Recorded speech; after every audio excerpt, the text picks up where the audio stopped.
उससे पहले हम पढ़े थे राजनीतिक कारण, आर्थिक कारण, किस तरह से भारत में राष्ट्रवाद में महत्वपूर्ण भूमिका निभाया। अब चर्चा करेंगे कि भारत में राष्ट्रवाद के उदय में सामाजिक कारण किस तरह से महत्वपूर्ण भूमिका निभाया।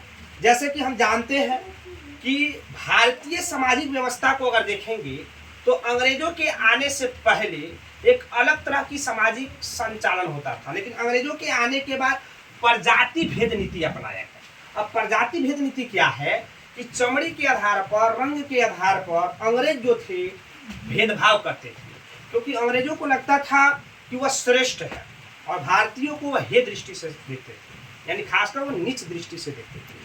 जो विदेश में भी भारतीय जो रहते थे उनके साथ भी जो व्यवहार होता था, दुर्व्यवहार किया जाता था, खासकर रेल में, होटल में, आप पढ़ेंगे सड़कों पर, इस तरह की जगहों पर भारतीयों के साथ दुर्व्यवहार होता था। आपको पता होगा कि गांधी जी के साथ भी ऐसे दक्षिण अफ्रीका में हुआ था, क्योंकि गांधी जी जब रेल की यात्रा कर रहे थे तो फर्स्ट क्लास बोगी में यह जो आरक्षण था ये अंग्रेजों के अधीन था, और थर्ड क्लास जो बोगी बनाया गया था वह दक्षिण अफ्रीका के मूल निवासियों और काले लोगों के लिए बनाया गया था, और Gandhi ji first class bogie में चढ़ गए थे।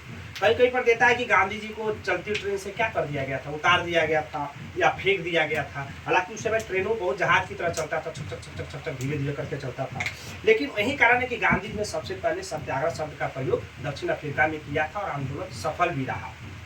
फिर आप पढ़ेंगे कि सरकारी सेवाओं की, सरकारी देखेंगे सेवाओं में पक्षपात नीति अपनाई गई थी भारत में। इससे होता क्या था कि जितने भी ऊंचे ऊंचे पद थे वो भारतीयों से उसको अलग रखने का प्रयास किया जाता था, भारतीयों को अलग रखने का प्रयास संभवतः किया जाता था। और भारत का जो शासन व्यवस्था था वह इंडियन सिविल सर्विस के अधीन था। और आपको पता होना चाहिए कि इंडियन सिविल सर्विस का जो चुनाव होता था वह प्रतियोगी परीक्षाओं के द्वारा होता था, और ये जो प्रतियोगी परीक्षाएं होती थी इंग्लैंड में, और इंग्लैंड में हर भारतीय विद्यार्थी जाकर परीक्षा नहीं दे सकते थे।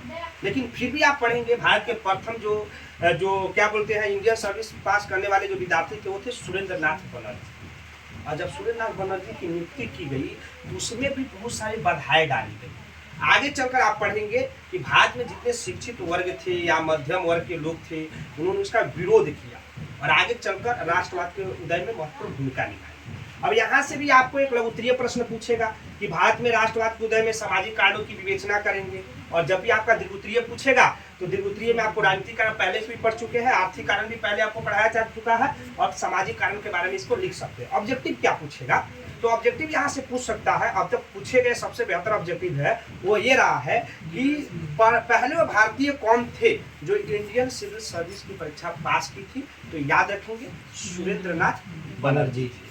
तो इस तरह से आपका राष्ट्रवाद का सामाजिक कारण खत्म होता है। अगला पढ़ेंगे धार्मिक कारण।